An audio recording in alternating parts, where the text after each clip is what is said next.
Disiarkan langsung dari Medan, Sumatera Utara. Inilah uji publik calon gubernur dan calon gubernur Sumatera Utara 2013.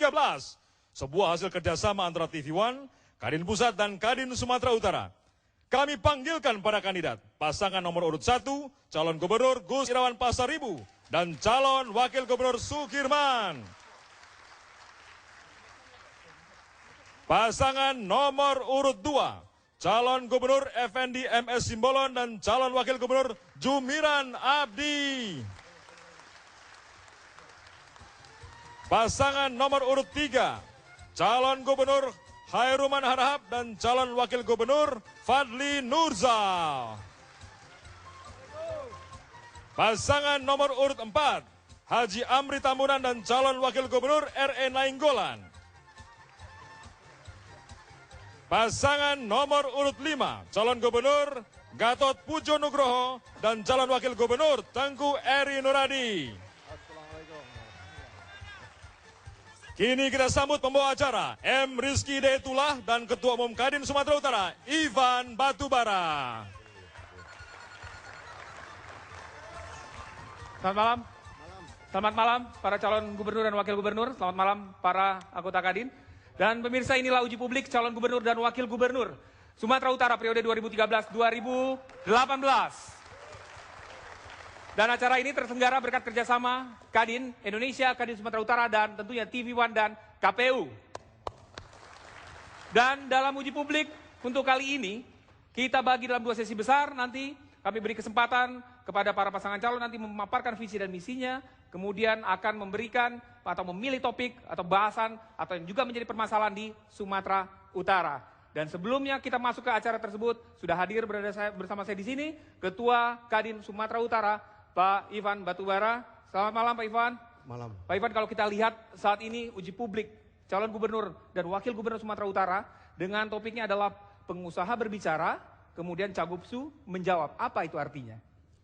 Kita tahu banyak hambatan investasi dan perdagangan yang terjadi, tapi secara nasional. Okay. Namun di Sumatera Utara, sebagai Kadin Sumatera Utara kita melihat pengusahanya cukup tangguh dan tidak mengeluh.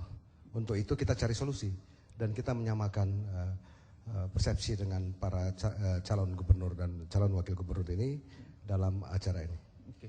Kalau Anda melihat Pak, selaku pelaku usaha, ya kan, Kadin Sumatera Utara, bagaimana dengan 5 kandidat calon gubernur dan wakil gubernur ini?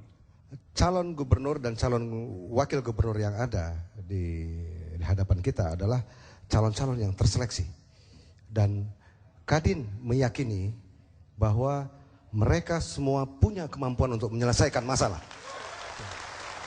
Artinya Kadin sejauh ini dengan seluruh pasangan calon ini tidak ada masalah Pak ya? Tidak ada hubungannya masalah. Baik Pak ya? Ya. Mesra Pak ya? Mesra sekali. Mesra, baik. Pak, itu tadi dari Kadin Sumatera Utara dan kita juga punya tamu istimewa Pak. Dari Kadin Pusat, Kadin Indonesia. Ya. Kita ada Wakil Ketua Umum Kadin, Pak Anindya Bakri. Kami persilakan kepada Pak Anindya.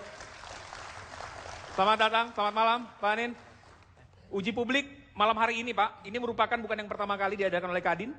Ada Kadin kemarin Jawa Barat dan hari ini adalah Kadin Sumatera Utara. Betul. Ini bisa diceritakan dulu Pak, ini Kadin Indonesia mengadakan uji publik dengan para calon gubernur dan wakil gubernur di Indonesia. Ini intinya ini apa ini Pak, kerjasama ini? Kadin Indonesia intinya melihat bahwa acara seperti ini mempunyai 3 tujuan yang sangat baik. Yang pertama tentunya pemberdayaan daerah. Karena bagaimanapun juga pemberdayaan daerah lah yang akan menjadi kunci utama keberhasilan perekonomian Indonesia. Hadir di sini beberapa ketua umum tentunya dari Sumut, tapi ada juga dari Jabar, ada dari NTB, dari Lampung, dari juga teman-teman dari Kalteng. Oh, kita beri tepuk tangan Pak ya, sudah datang dari Kadin dari seluruh Indonesia seperti perwakilan ya Pak ya. Betul. Jadi yang kedua Mas ialah selain pemberdayaan daerah, bagaimana mempererat hubungan antara dunia usaha dan pemerintah. Selain ada undang-undangnya, ada kepresnya, ada keputusan bersama 3 menteri, tapi silaturahmi harus selalu dijalin. Dan yang ketiga ialah demokrasi yang akuntabel dan transparan ini baik bagi Indonesia. Sehingga kami bisa melihat visi dan misi Cagup dan Cawagup yang tadi Pak Ivan bilang sangat capable dan insya Allah bisa membawa manfaat bagi Sumatera Utara. Baik, itu tadi Pak Anindya Bakri. Tapi kita berarti pemirsa di rumah dan para tamu hadirin sekalian di sini, itu artinya ini sangat penting uji publik ini bagi Anda sebelum memutuskan pada tanggal 7 Maret nanti siapakah gubernur dan wakil gubernur yang akan Anda pilih. Khususnya menguji bagaimana kompetensi mereka untuk dari dunia usaha, kemudian bagaimana secara ekonomi mikro dan makro. Baik, saya persilakan kepada Pak Nindya Bakri kembali. Terima kasih Pak Anin. Dan kemudian sebagai tuan rumah, Pak Ivan Batubara sekaligus kami daulat untuk menjadi salah satu panelis kami. Silakan. Kemudian selain Pak Ivan Batubara, panelis kita kali ini adalah Profesor Juzilam. Selamat sore, selamat malam. Kemudian ada Bu Henry Saparini, ekonom, selamat malam. Dan izinkan saya, para panelis dan para calon gubernur dan wakil gubernur untuk sedikit menyampaikan bagaimana aturan main kita pada malam hari ini. Seperti yang saya sampaikan tadi di awal, kita ada 2 sesi besar Bapak-Bapak. Ada 2 sesi besar, yaitu sesi pertama, kita adalah pemaparan visi dan misi para calon gubernur dan wakil gubernur Sumatera Utara. Kemudian di sesi yang kedua adalah para calon gubernur dan wakil gubernur diberi kesempatan untuk memilih 5 topik bahasan kita. Dengan cara diundi tentunya. Nah, untuk pemaparan visi dan misi, kami mulai dengan pasangan nomor urut yang sudah ditetapkan oleh KPU. Kita mulai dengan pasangan nomor urut 1. Dan waktu yang kami berikan adalah 1 menit. Kemudian setelah memaparkan visi dan misinya, pasangan calon gubernur dan wakil gubernur akan diuji visi misinya tersebut oleh ketiga panelis kami. Dan waktunya adalah 1 menit 30 detik. 1 menit 30 detik dihitung dari pertanyaan dari panelis. Jadi kami mohon kepada para panelis dan para calon gubernur dan wakil gubernur langsung straight to the point, langsung jawab. Bisa kita mulai, Bapak-Bapak? Bisa? Baik, kita mulai. Visi misi, pasangan nomor urut 1. Assalamualaikum warahmatullahi wabarakatuh. Selamat malam, salam sumut sejahtera. Hadirin dan pemirsa di mana saja berada, kami hadir di sini dengan rasa keprihatinan atas kondisi Sumatera Utara yang begitu banyak paradoks. Yang ujung-ujungnya adalah paradoks terkait dengan sumber daya alam melimpah, sumber daya manusia yang cerdas, unggul, tetapi kemudian masih tertinggal jauh dan banyak masyarakat miskin kita. Oleh karena itu kami mengising visi Sumut Sejahtera, yang kemudian itu dimulai dengan kita tahu kondisi jalan kita yang begitu buruk, lalu terhadap kondisi jalan buruk tentu akan menghambat ekonomi, mikroekonomi kita tidak tumbuh dan berkembang. Oleh karena itu ini harus diselesaikan. Semuanya di atas program pertama yang utama kami lakukan adalah untuk menyelesaikan persoalan reformasi birokrasi, menciptakan pemerintahan yang bersih, bebas korupsi. Bagi pelaku usaha mikro dan kecil harus ada keberpihakan. Investor kami akan gelar karpet merah untuk menyambut mereka datang. Sehingga ekonomi bisa berputar cepat dan itu kemudian menuju semestinya. Baik, terima kasih untuk pasangan urut nomor 1 atas visi dan misinya. Dan kami beri kesempatan selanjutnya kepada panelis nomor 1 Ibu Henry Saparini untuk menguji kepada pasangan nomor urut 1. Kami persilakan. Terima kasih, selamat malam. Malam, Bu.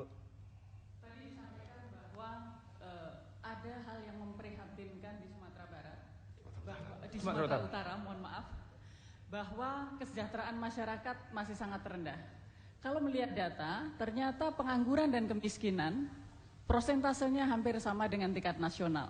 Mohon dijelaskan apa yang disebut dengan sangat memprihatinkan dan langkah apa yang akan dilakukan untuk melakukan itu. Terima kasih. Ya, baik Ibu, bahwa rata-rata nasional mestinya Sumut harus jauh di atas nasional. Bahwa sumber daya alam di Sumatera Utara itu nomor 3 setelah Kaltim, Papua, Sumut. Tetapi tadi masyarakat miskinnya masih hampir 11%, lebih dari 1,4 juta. Yang harus dilakukan adalah menyelesaikan itu melalui pemberdayaan ekonomi mikro yang sebetulnya begitu besar potensinya di Sumatera Utara. Kami membuat program spesifik untuk memberdayakan ekonomi mikro dengan memberikan akses permodalan sekaligus pendampingan buat 50.000 pelaku usaha mikro setiap tahun, sekaligus juga untuk menciptakan wirausaha. Masalah yang lain, baik, terima kasih. Masalah yang lain adalah ada permasalahan banyak sekali sumber daya alam untuk gas. Tetapi masyarakat industri kekurangan gas.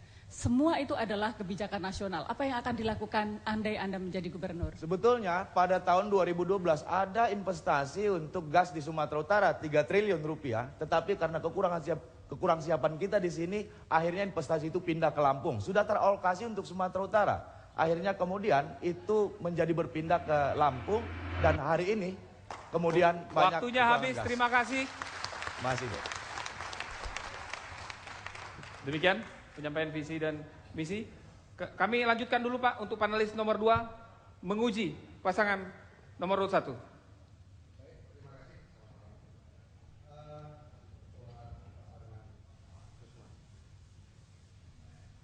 Gimana kira-kira peran swasta dalam pelaksanaan visi misi tersebut?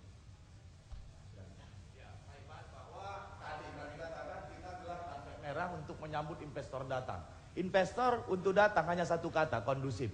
Kondusif itu perpendek birokrasi, permudah izin, kurangi kos, lalu kemudian beri kepastian hukum. Mereka akan datang. Kalau investasi kemudian datang, investor datang, pasti akan menggerakkan ekonomi yang mikro. Dan oleh karena itu, ini menjadi sebuah agenda besar bagi kita Sumatera Utara. Untuk investor kita undang datang, bahkan kita yang proaktif jemput bola. Sehingga mereka datang untuk berinvestasi di Sumatera Utara. Dan bila investasi itu berjalan, rasanya ingin membebaskan biaya investasi lah. Maaf, tapi masih ada hambatan bagi swasta. Kira-kira apa itu Pak yang Bapak pahami? Hambatan bagi dunia usahanya. Kepastian Sumatera hukum. Utara. Kepastian hukum. Baik. Kepastian hukum. Dan solusinya kira-kira yang akan Bapak lakukan? Seorang gubernur bukan Superman, tetapi kemudian harus mampu untuk lobby-lobby dan kemampuan komunikasi dengan berbagai resources yang ada, berbagai institusi yang ada. Memang tidak semuanya oleh gubernur, tetapi harus mampu untuk menjalin komunikasi yang baik dengan institusi-institusi lain yang berkaitan dengan berbagai program tentunya untuk memajukan Sumatera Utara. Baik. Masih. Masih ada? Cukup? Baik, selanjutnya panelis nomor 3. Silakan. Terima kasih atas kesempatan ini. Pertanyaan saya adalah bagaimana Bapak untuk memapping secara sempurna keberadaan UMKM terutama di dalam menggerakkan ekonomi kerakyatan yang ada di Sumut ini, karena kita tahu bahwa UMKM itu adalah merupakan pilar yang dapat menopang ekonomi Sumatera Utara. Silakan. Baik, makasih Pak Prof. Saya 12 tahun memimpin Bank Sumut, 22 tahun saya bekerja di bank, saya paham betul bagaimana potensi UMKM. Sebetulnya mappingannya data adalah di dalam institusi pemerintah. Tetapi sebetulnya dengan kita langsung ke lapangan, kita tahu potensi itu sangat besar. Dan dari pengalaman saya membangun ekonomi mikro, itu pemberdayaan kaum perempuan khusus dengan memberikan kredit tanpa agunan diawali dengan sebuah pembekalan. Mungkin Pak Agus bisa sebutkan kontribusi UMKM itu terhadap produk domestik regional bruto Sumatera Utara hari ini. Ya, memang masih sangat kecil, bahwa mereka itu ada 120 ribu kaum perempuan yang kita berdayakan, yang replikasi dari Grameen Bank itu. Waktu bulan Juni yang lalu saya tinggal Bank Sumut, itu NPL-nya di bawah 2%. Ini sesuatu yang luar biasa, semuanya kaum perempuan Bu. Dan ternyata mereka punya potensi lebih besar, dan waktu itu sampai dengan 5 juta. Ada lagi program lanjutan sampai dengan 50 juta yang itu memang dengan agunan paling tidak minimal usahanya. Ini sudah ada waktu saya tinggal 6.000 pelaku usaha mikro di 5 sampai 50 juta. Pak Prof, 0% NPL-nya. Baik, kasih. Masih ada waktu? Cukup? Baik, kita beri aplaus untuk pasangan nomor urut 1. Demikian uji visi dan misi untuk pasangan nomor urut 1. Selanjutnya kita akan masuk kepada panelis dengan, maksud kami dengan calon kandidat nomor 2, namun setelah jeda pariwara berikut.